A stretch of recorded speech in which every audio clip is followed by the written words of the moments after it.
Welcome to Technado with Don Pizzette, featuring sysadmin expert Don Pizzette, DevOps engineer Justin Dennison, security specialist Daniel Lowry, and Peter. Hello and welcome to Technado with Don Pizzette. I'm your host, Peter Van Rysdam, joined by the whole crew today. We've got Don Pizzette in here. Don, how are you doing? I am doing great. Excited for another Technado. Is it warm in here, Don, or is it just me? We're in the same room, but we're across to social distancing. We're like a solid 20 feet social distance, the way I like it. Justin, can we borrow your fan? Absolutely not. Yeah, how's it going in there? Nice and cool? It's pretty good right now, but we'll see, because, I mean, these lights are on full sun mode. I thought that was just your skin radiating. This is like a weather report. Let's check in with the weather. Yeah. With, Justin. And how's it in your neck of the woods, Daniel? Well, the ginger report says it's too hot.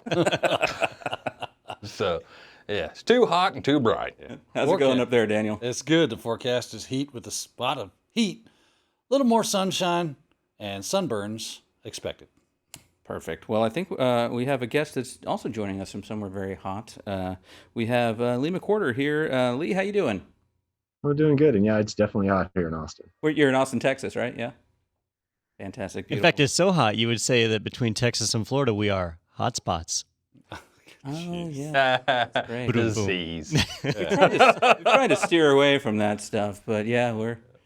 I'm not actually going to leave this room. But. Yeah, perfect. Wi-Fi. You just get some DoorDash deleries. Yeah. Also, y'all going to need to change out this bucket. Fantastic. Well, Lee, are you regretting being on the show yet?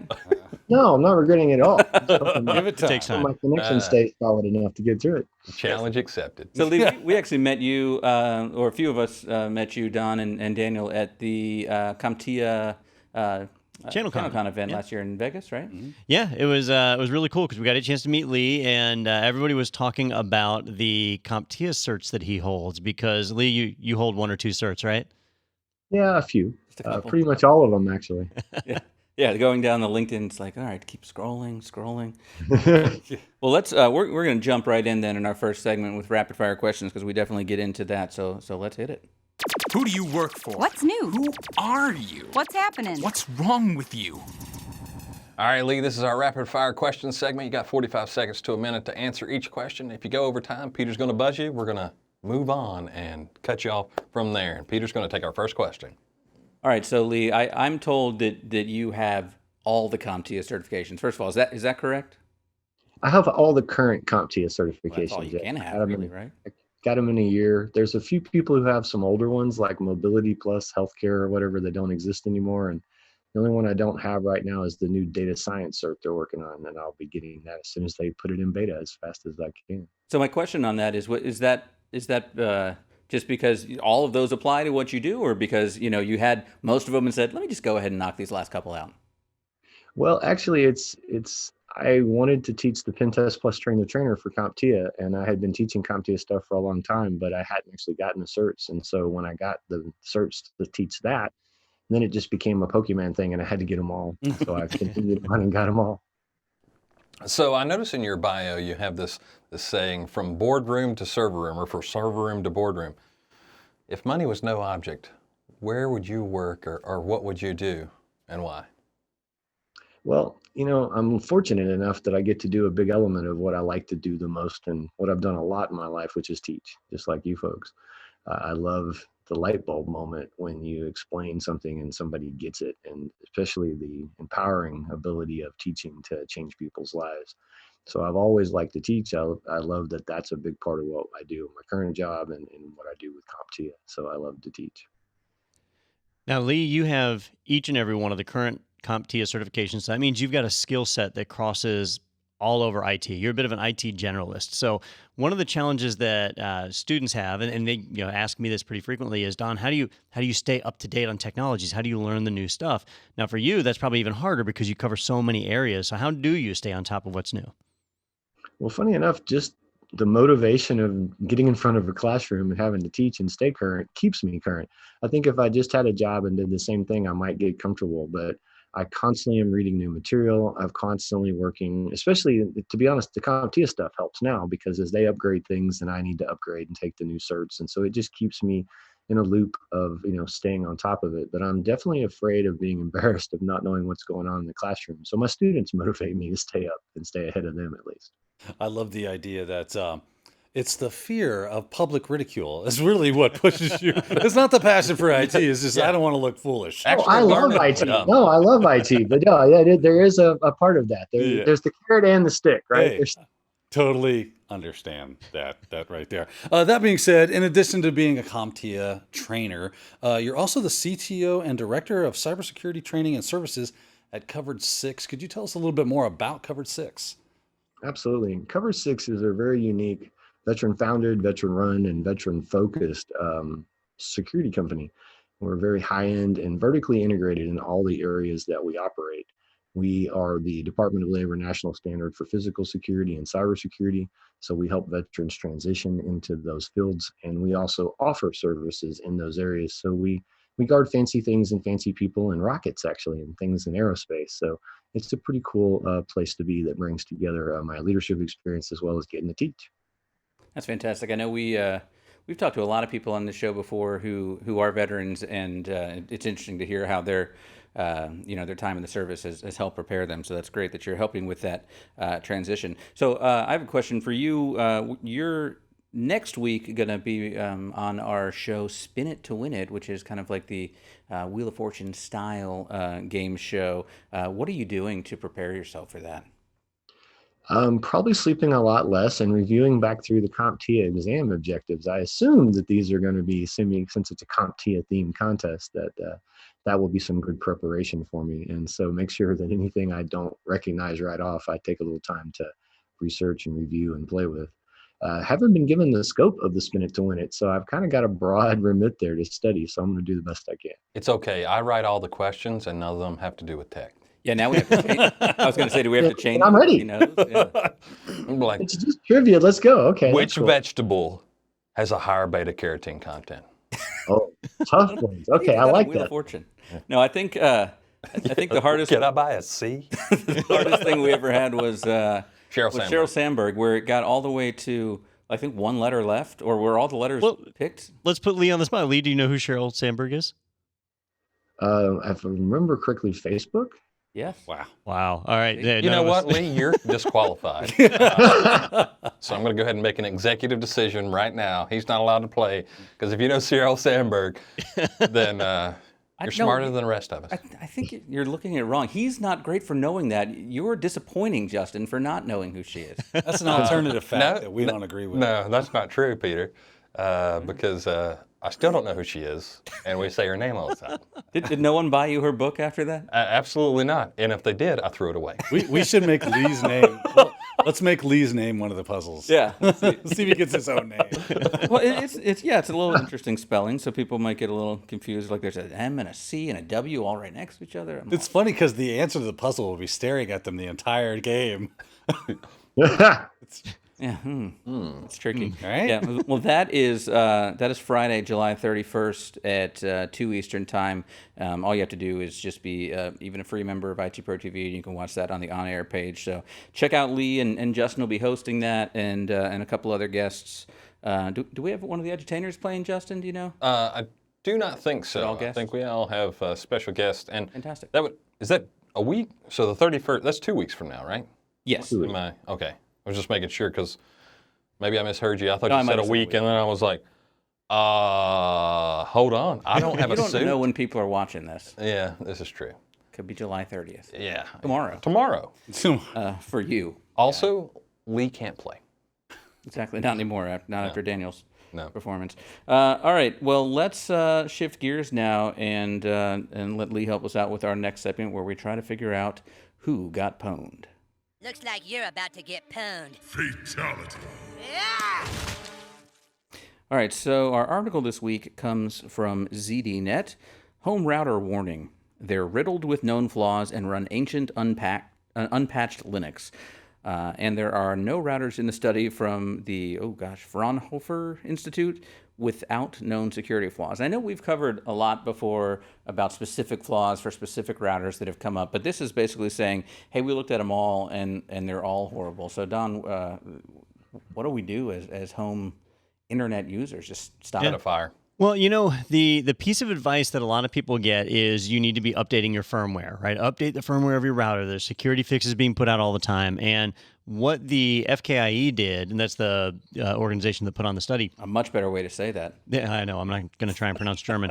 But they studied 127 different home routers. And what they found was across the board, even if you were really diligent about keeping your firmware up to date, that the majority of them had significant security vulnerabilities. And those ranged from just not getting standard updates. And most of them ran Linux. And there's Linux kernel security updates are released all the time, but the routers weren't getting those updates. Many of them hadn't received an update in over a year. Some hadn't received an update in as many as 5 years. So even if you were vigilant, you still had a vulnerable piece of hardware.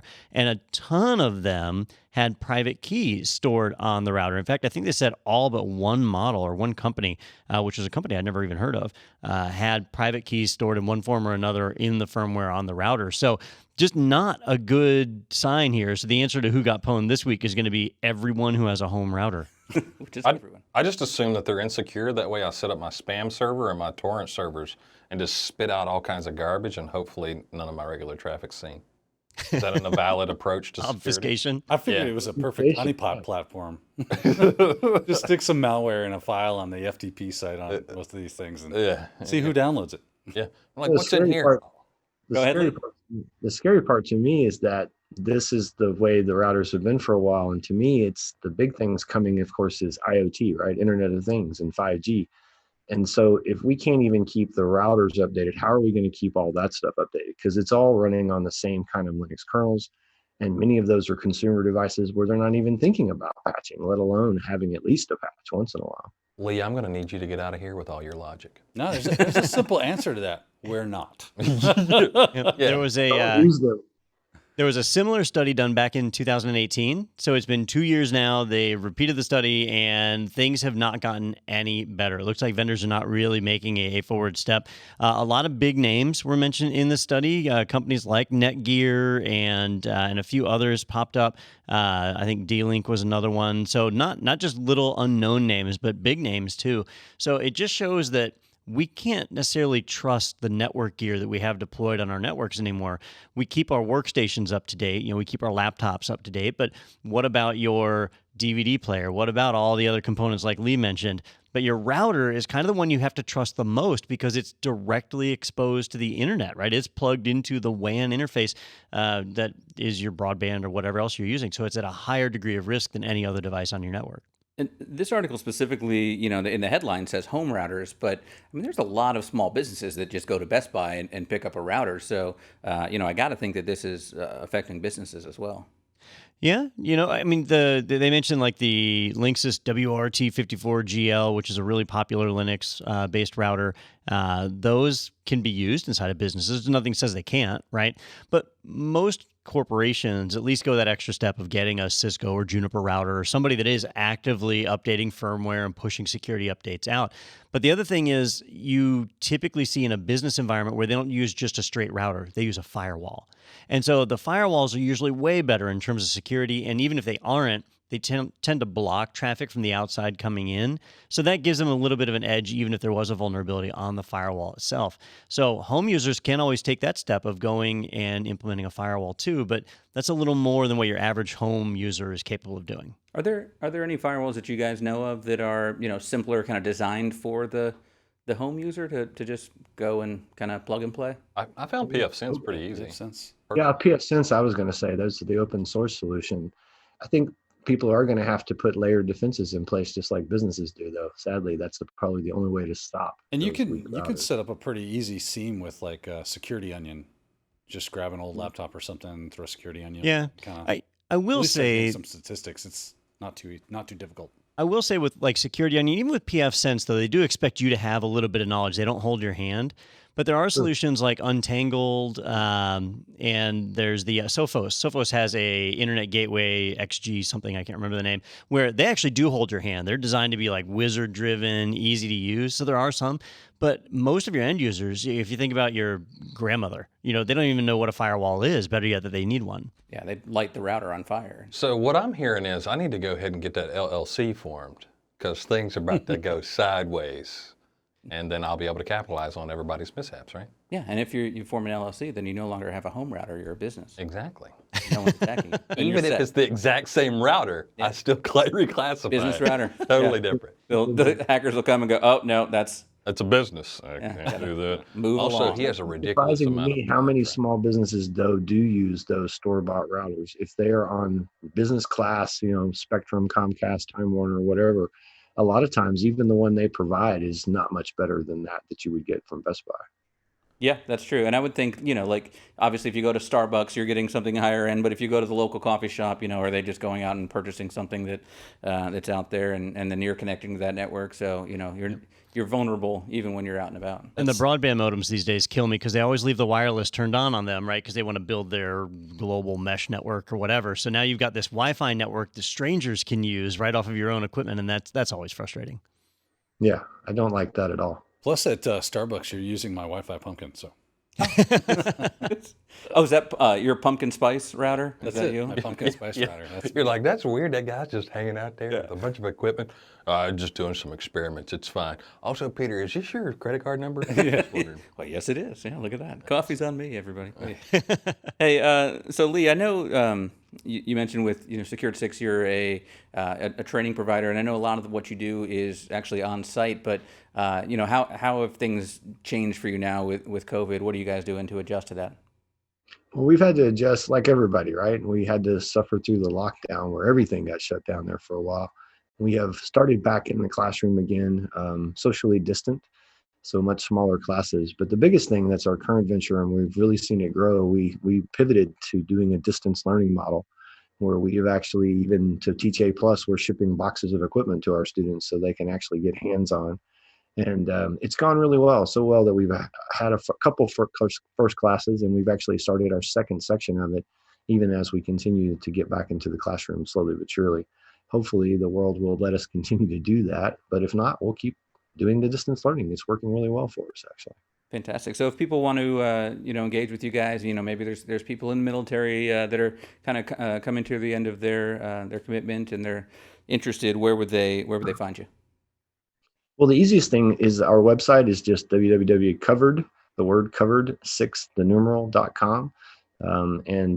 Definitely we are open to anybody and available, for any civilians or otherwise. But given our focus and our GI Bill approval, veterans definitely would want to, if they're interested in either the physical security and / executive protection level of our vertical, if you will, or they're interested in IT cybersecurity, we have academies in all of those areas. And so you can find that information out at covered6.com. And we'll definitely put that in the description as well. And so Lee, I guess you don't have any CompTIA certs to go for right now. Is there anything that you're learning right now? Yeah, actually, for myself, I am looking to finally add on the CISSP to my own portfolio. It's one I just never have picked up. Took me years to finally pick up all the CompTIA, so I figure I might as well add that to my portfolio as well. I'm also, like I said, looking forward to the next, I believe there's a couple certs in the sort of data science area that CompTIA has got in the works. I'm always looking for the next beta exam. We should be coming up on Security Plus or Server Plus or something should be coming up in beta. I just took the CYSA beta not too long ago, and we're finishing up the Train the Trainer right now. So there's always something to learn and stay up with. Definitely. And I know we won't, obviously see you physically at ChannelCon, but we're doing there's a virtual ChannelCon, correct? Yeah, it's all online this year. Yeah. So we'll see you there. Yeah, and I'm gonna miss you guys. Last year that was such fun at the arcade. The whole theme last year, the retro arcade theme, and you guys broadcasting live from it and getting to meet all of you. So yeah, it's a shame in this COVID world we won't get to see each other. I was looking forward to getting to Florida and seeing everybody. But maybe next year we'll all be back together at ChannelCon. Yeah, hopefully so. Well, Lee, thank you so much for taking the time with us today, and then in a couple weeks when we see you on Spin It to Win It. So thanks for joining us. Looking forward to playing and winning. All right. I think That's my odds-on bet for the winner right there, Lee, but we'll see. Unless I'm disqualified before we start. Yeah, I mean, Justin is the host. I don't know that he makes the rules. I don't know. He may just cut my sound off right in the middle of the show, right? Like, Lee, we can't. What was that? You said V. You. No, there's no V. Sorry, lose a turn. W this time? That's crazy. Still wrong. We will see. All right. Well, thank you so much, Lee, and thanks all for watching. But stay tuned. We've got more Technado with Don Pezet coming up right after this break.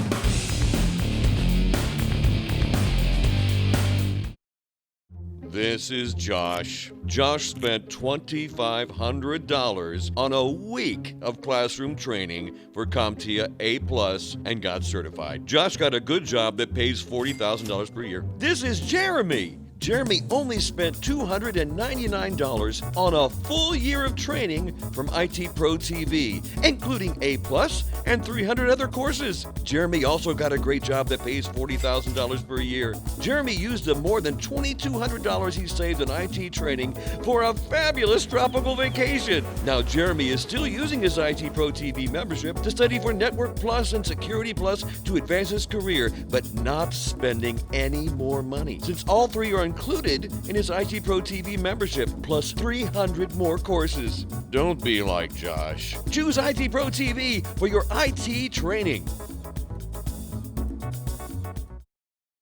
All right, welcome back to Technado with Don Pezet, and thank you to Lee for joining us, and congratulations on all those certs. Don, what are you missing cert-wise there? Oh, I'm missing a lot of them. I have A+, Net Plus, Security Plus, and Linux Plus. I think I actually have Project Plus also, so there's still a handful of others that I don't have. I owe CompTIA 2 certs. I'm negative. Yeah. They're like, Justin, can you get us a couple of certs back to us? I'm like, I never got one. They're like, no, we need additional ones because you're horrible. Yeah. Yep. I was talking to Lee last year, and I said, I don't know that I can do them all. And he was like, oh, yeah, you got it. You should do them. It won't be hard. And then I went and looked at like the cost of taking each exam. It adds up. It's $80,000. You got to spread that over time. Well, he works there sometimes as an instructor, so maybe, there's a little coupon code or something. Should have asked that. All right. Well, inferioritycomplex.com. I don't know. It makes me feel inferior because I'm like, he has a lot of certs. Yes. Like the CISSP, is that a hard one? Yeah, it is. Is the CISA a hard one? CISA was pretty hard, and the newest iteration of it is going to be even harder.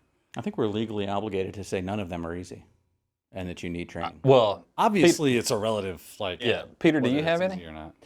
That's no. Okay, I don't either. Do the IT fundamentals? IT fundamentals, yeah. Oh, you do? I never tests. took it. Yeah. The two gingers don't have CompTIAs. Luckily, I've forgotten all the things. It was the taste your own dog food, not eat it. Sample? Yeah, it's Is this salty. all Roy? It is salty. Well, we do have a tech news segment to get to. Yeah, sorry. Yeah, let's do that. All right, our first article is over at CNET.com. Intel reveals details on Thunderbolt 4. It'll bring universal ports and cables to computers. All right, so seeing how I only have USB-C, and it doesn't all work. So this is good for me, right? All right, so last year we reported on Thunderbolt 3, and I complained vociferously, that's my big word of the day, I'm looking that up. About how confusing the state of Thunderbolt was at the time. It was a gigantic mess, and so if you had a laptop with a little mark on it that had Thunderbolt, first off, it was hard to tell if you even had Thunderbolt 3 support. Then whether you had alternate mode for graphics, whether it had the 5 or 10 gig or 20 gig bandwidth on it, there were all these different things that you just couldn't tell by looking at the port anymore. And so I thought at some point things would get better, and they really haven't. So Intel announced the details on Thunderbolt 4, which was supposed to be announced at CES, or I guess it was announced at CES back in January, and now is just starting to reach to where you might actually be able to buy it. So it is designed really for one purpose, to take all of the BS that Thunderbolt 3 released and roll it into one simple standard. So really, Thunderbolt 4 is what Thunderbolt 3 should have been. Thunderbolt 3 could do up to 40 gigabit per second.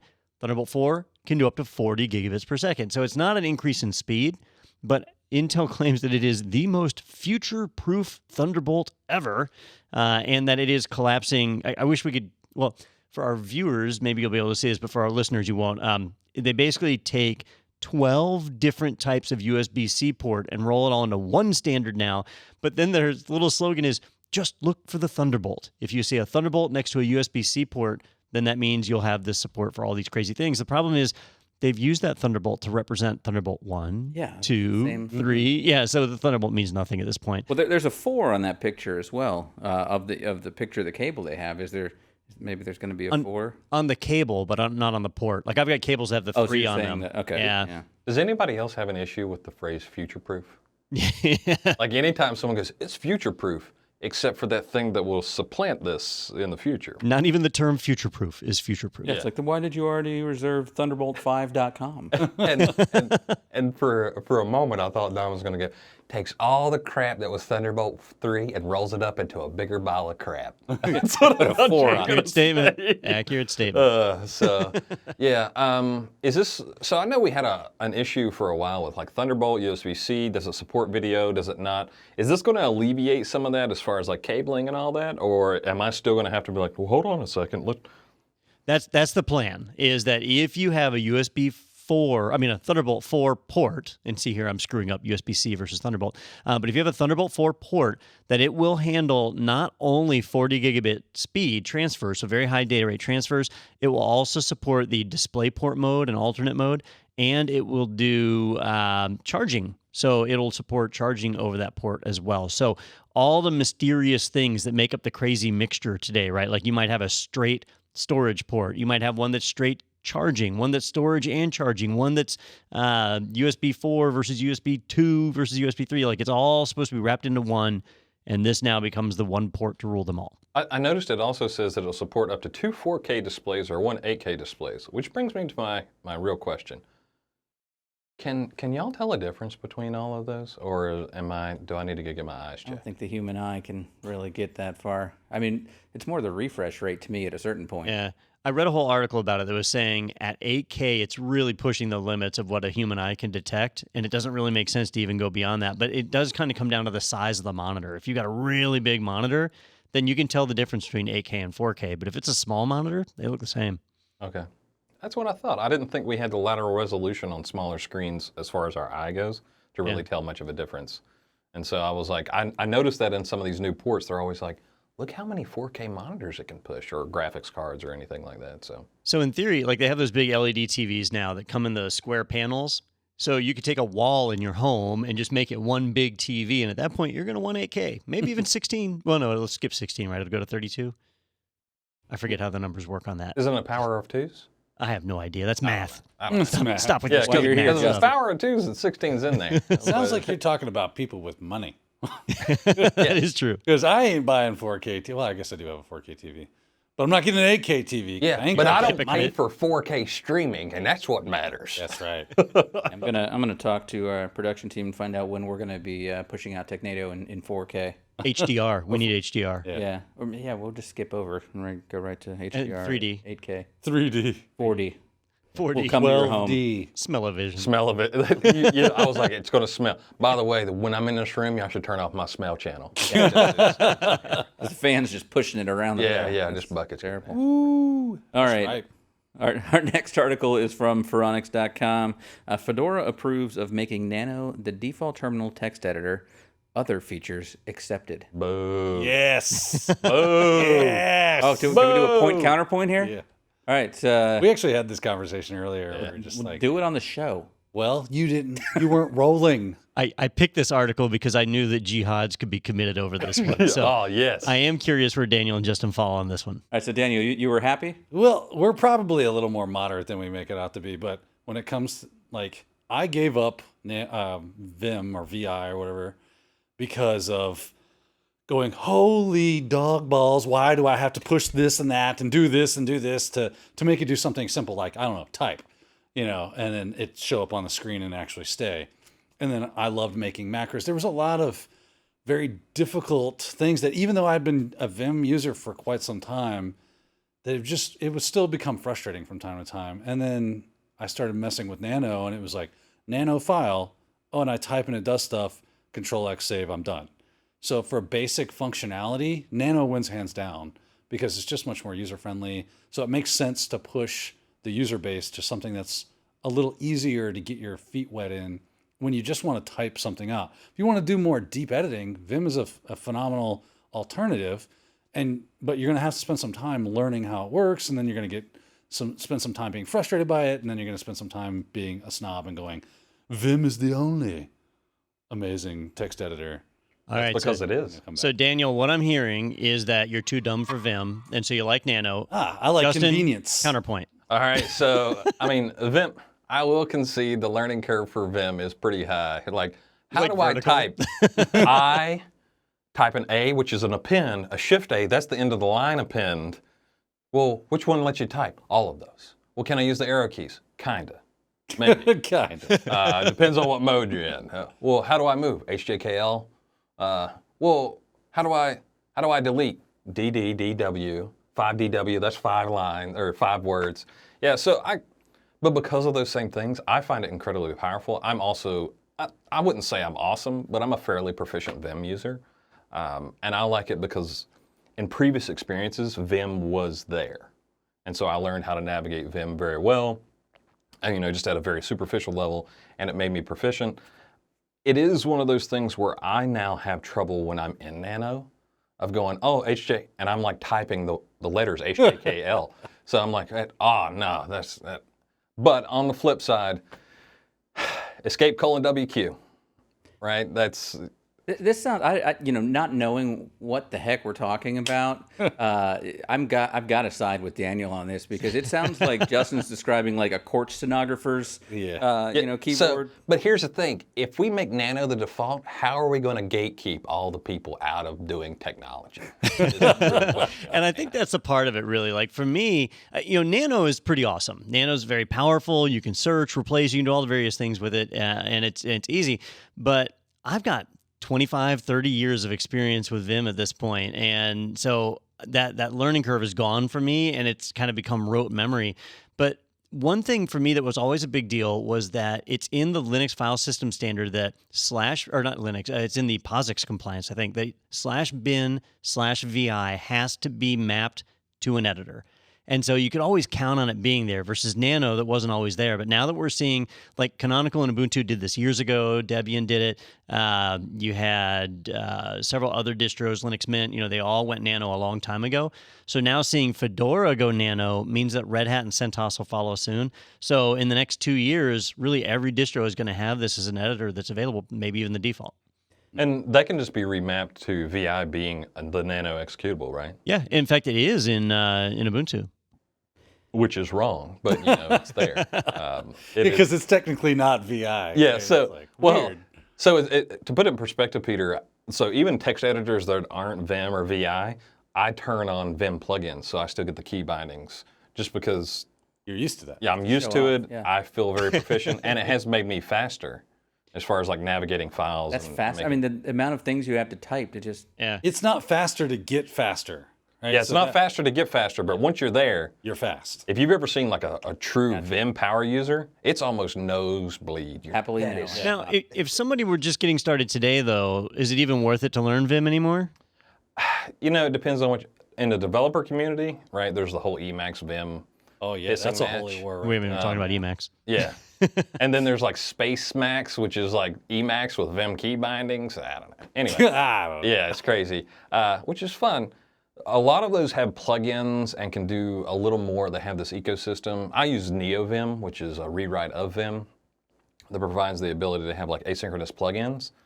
So I can do like linting, editing, testing, all these other things inside of Vim, and I don't have to open up like PyCharm or JetBrains or anything like that where, oh, look, I opened this editor. That is 4 gigabytes of memory now being used. So that's just me. I don't think you can see Peter's face right now. I can, and I will Just vouch. glaze. I'm going to vouch for Justin. Those were all real words. Yeah, I can't. I'm like, is he making this up? Did you say pie brain? Yeah. PyCharm. JetBrains. JetBrains. The JetBrains company.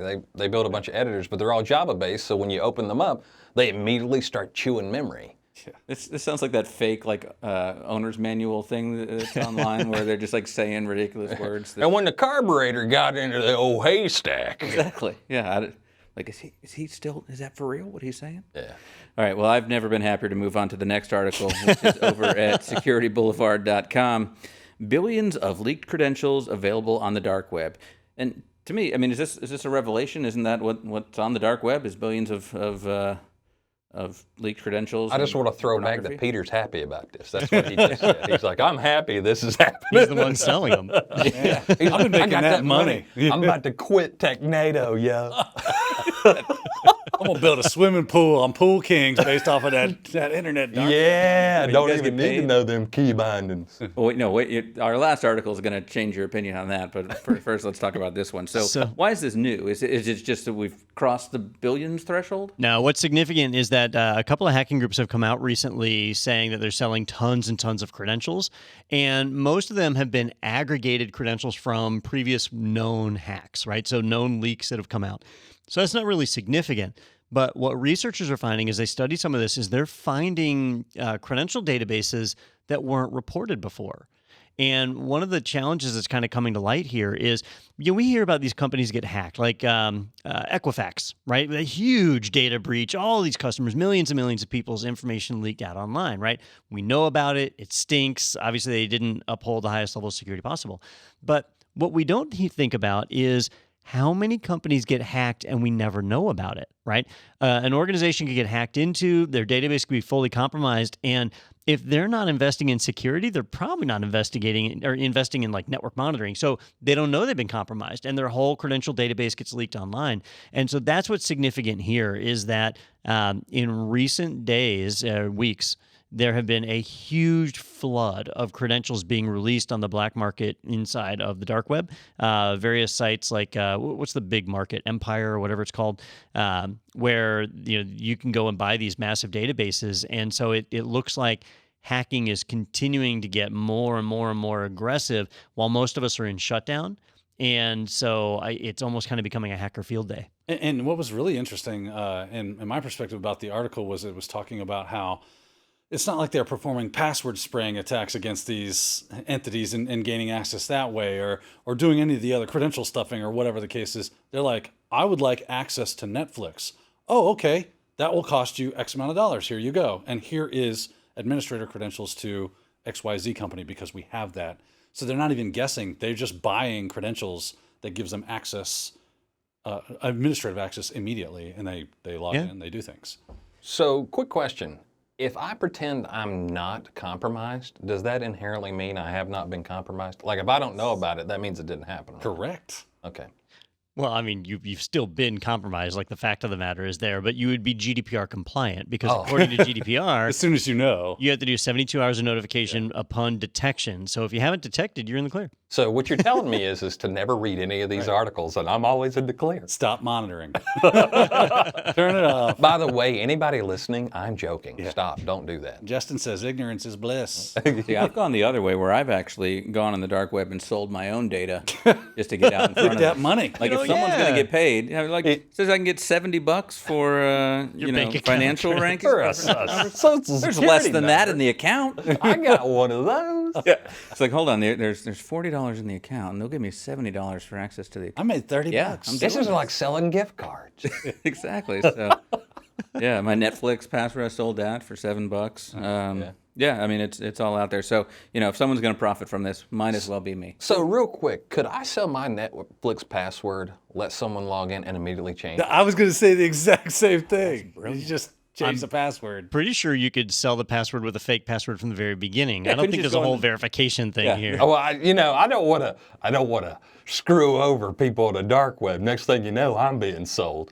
And Actually, physically sold. Not just as info, but well, this is odd. All Next I on wanted the to do meat was market. make a quick few dollars, and you're taking this overboard, if I'm being honest. Just get in that sea crate and shut up. air holes, please. Yeah. So I bought Peter's information off the dark web. Yeah, sorry about that. Odd viewing habits. I'll give you my real Netflix. That'd be fun though. To then, as long as they don't go in and change the password, to see what they get, what they're watching. Maybe you can find a friend that way.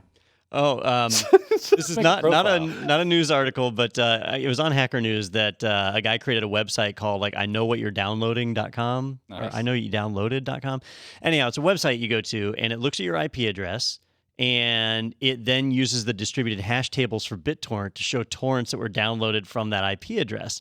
Well, it had the extra effect that you could type somebody else's IP address to see, downloading. and so it's kind of a fun little experiment. So Peter said, I might find a friend on the dark web. Yeah. Also, I'm going to rob a liquor store because I hear that prison is a good place to find a friend. Yeah, That's right. Looking for a roommate? A lot of good social networking there. Yeah. Yeah, they do roommate matching there. Yeah, oddly, they segment themselves in very particular social networks, so Yeah. also known as prison gangs. Yeah. Join early. Yeah, Join often. yeah. What's your thoughts on tattoos, Peter? Of the neck and up. Yeah, as long as it's on the face, right? Yeah. Nailed it. All right. Next up from it.slashdot.org. Cops seize server that hosted BlueLeaks. DDoSecrets says. That's a hard thing to say, DDoSecrets, because there's only one S in DDoSecrets. Well, there's two S's. Yeah. The one at the end. So BlueLeaks is the leak of a massive amount of information collected from police and sheriff's departments across the United States in response to the events going on in Chicago and other places right now. The DDoSecrets, or however we say that, that site, if you haven't heard of them, they are kind of a new version of WikiLeaks. So, Julian Assange with WikiLeaks, they used to get data from whatever sources they could and then make it publicly available, allowing people to get some insight into what their governments were doing. So WikiLeaks has been pretty severely impacted over the last few years with Julian Assange being imprisoned. So DDoSecrets has kind of stepped in to take the mantle, and unfortunately, their servers were seized by an unusual group. They are operating kind of in international waters, so there's a number of different agencies that can target them. And in this case, maybe the article I'm on doesn't say. Oh, it does say it. They were seized by authority of the Department of Public Prosecution Zwickau, Zwickau. That might be Polish, maybe. I don't know. I'm not familiar with that city or country. But yeah, so they've been dealt a little bit of damage. The organization, none of the people have been arrested, and they've got plenty of other servers, so they'll probably be stood back up again soon. It says a German town. Oh, German. All right. Yeah. I was close. Poland. Yeah.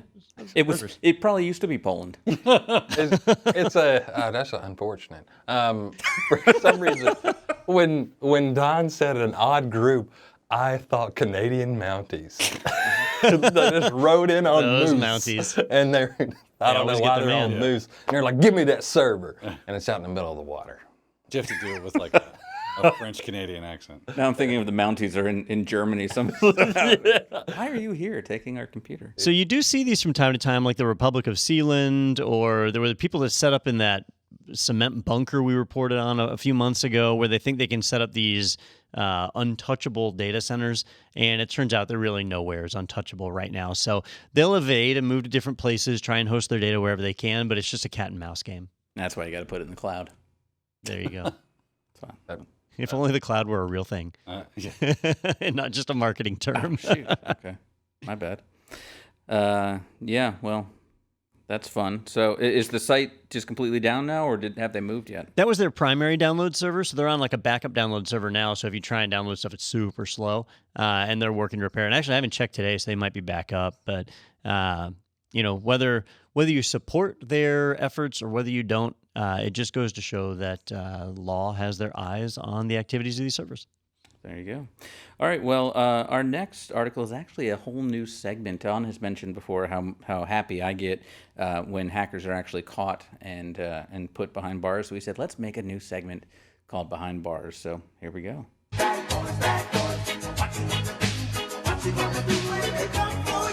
Break the law, and you'll go to jail. Possibly. Well, Break the law. Article covers the people, or this segment just covers the people that do go to jail. Oh, okay. That would be funny if it was maybe. Yeah. Break the law, and you'll If you get get caught. probation. Yeah. Yeah. All right. So this one we found on CNN.com. He flaunted private jets and luxury cars on Instagram. Feds used his post to link him to alleged cybercrimes. And this guy's name is Hush Puppy with an I. Ray Hush. Ray Hush. Ray Hush Puppy. So let me ask you a Sorry. question before we talk about Yeah, this please, article. go ahead. Someone comes up to you on the street, they go, I'm Ray Hush Puppy. Can I interest you in a business venture? Yes.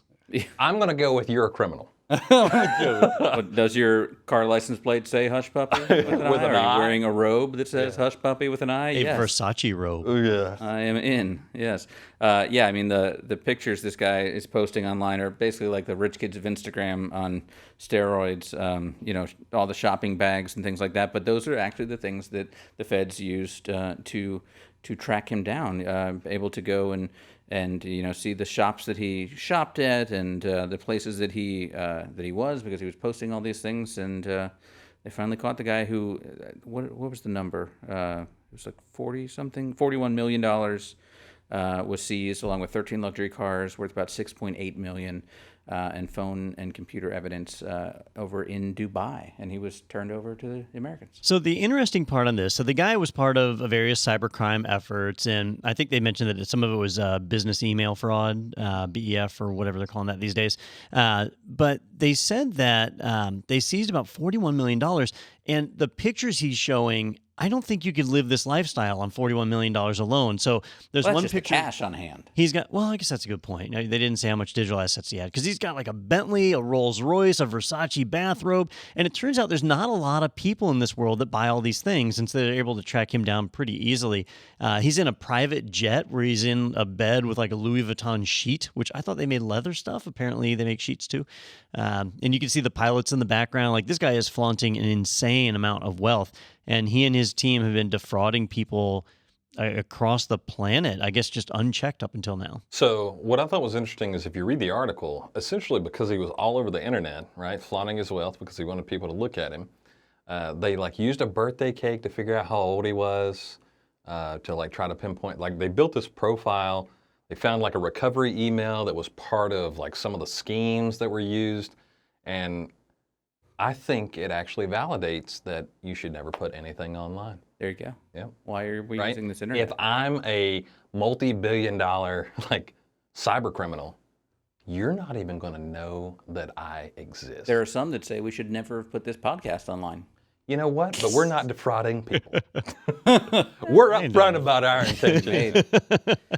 What was interesting to me is kind of the circumstances of the arrest. So he was tracked down in Dubai, and he was arrested by the police in Dubai, who basically then just handed him directly over without any indictment in Dubai, a trial in Dubai, or anything like that. So kind of scary for going to Dubai. And his attorney is actually calling his arrest a kidnapping because of this. So interesting due process, not saying that the guy should get out. But Dubai's a kingdom, right? They have a king?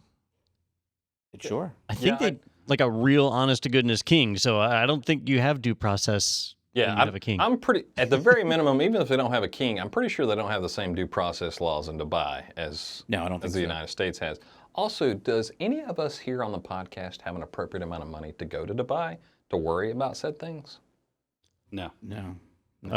It's just like a $2,000 plane ticket, right? Yeah, and then you get there and they're like, would you like a $5,000 cheese Oh, sandwich? I see. Okay. I tell you, when you said it, I was like, well, I could get to Dubai. I'm not Yeah, trying to there's flaunt my Don wealth, but I flaunting can buy a in plane Dubai. ticket. Then you start panhandling. I got a credit card, but you're absolutely right. Once you get there, I can't buy McDonald's. Yeah. It says he's also accused of conspiring to steal $124 million from an unnamed English Premier League soccer club, but it's unclear whether the attempt was successful. I feel like we would have heard about it if it was. So, real quick, Yeah. if he's like flaunting all this, which seems dumb to me, It's very dumb. how is he smart enough to pull all this? Like, does he just know the people?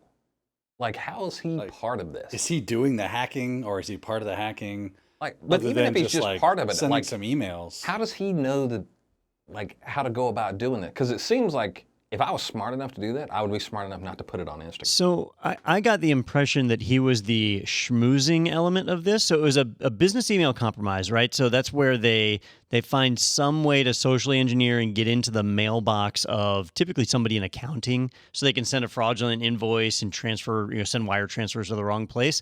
So you need somebody to be able to get in and talk and learn, what are the names of people in accounting? What's the CEO's name? What's the CEO's wives and kids' names?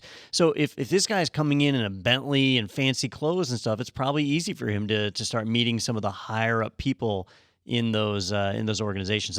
That's the impression that I got. And he was can the look around the schmoozer. restaurant and go, well, these are the people I should be targeting, because they're probably the people that pay a $100,000 invoice without batting an eye. Or you're in the air-conditioned box seats at a soccer match. and there you Going, go. yeah, 124 million I could get out of this easy.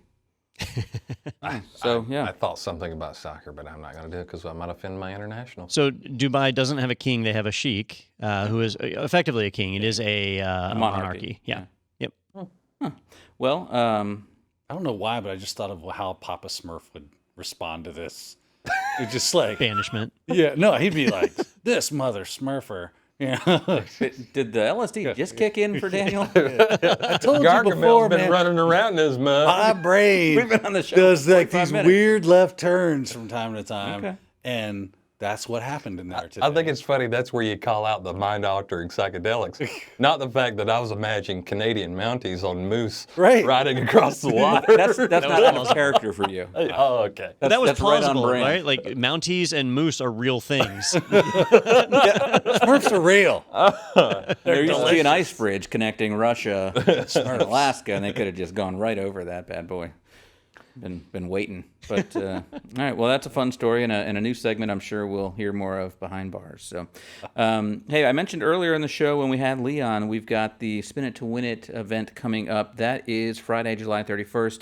If you head over to go.itpro.tv/spin-it, you can get more information about that, add it to your calendar, and join for free if you haven't already. So you can watch as Justin hosts and tries to embarrass our guests as they all just lose turns back to back. So it should be fun. You shouldn't give away what the game. Oh, I gave away the whole show. Like how right they there. get. You're like, yeah. I did. Well, you'll get to see it. That's an inside track.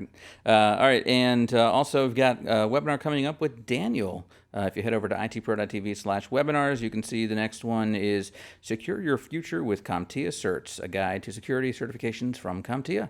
That is Thursday, July 23rd. And you can rock. It is going to rock. Yeah. And you can register for that there at 2 p.m. Eastern Time. You can also see all the past ones we've done, the most recent CompTIA one that we did. FYI, gonna hack something. So that's Yeah, what we're going to do a saying. live pen testing demonstration actually during this as well. So that should be interesting. We'll, are you going to attack me? No. The idea is we're going to look at all the certifications, security certifications that are available from CompTIA, kind of what they cover, go over those, and then we're going to take some content that you would see in Pentest Plus and basically recreate that on the webinar, so you can kind of get an idea, get a taste of what that looks like, and see that kind of content that we deliver in our course library. That's what the people love to see. And then they're going to sell all of Peter's information. Yeah. No, I've already sold it. You can't sell it's already it. sold. I can double bill. That's used. All right, so that's over at itpro.tv/webinars. Be sure to check that out. And finally, head over to to go.itpro.tv/Technado, where you can learn all about IT Pro TV's plans. We have a 7-day free trial as well as a 30% off coupon code for the lifetime of your subscription to IT Pro TV. You can also request more information and a team trial for your business to find out all the cool things available to businesses like the Pro Portal and things like that at IT Pro TV. That's over at go.itpro.tv/Technado. All right, well, thank you, gentlemen. Thank you to Lee for joining us today. Had a lot of fun and didn't get too far off the rails this time.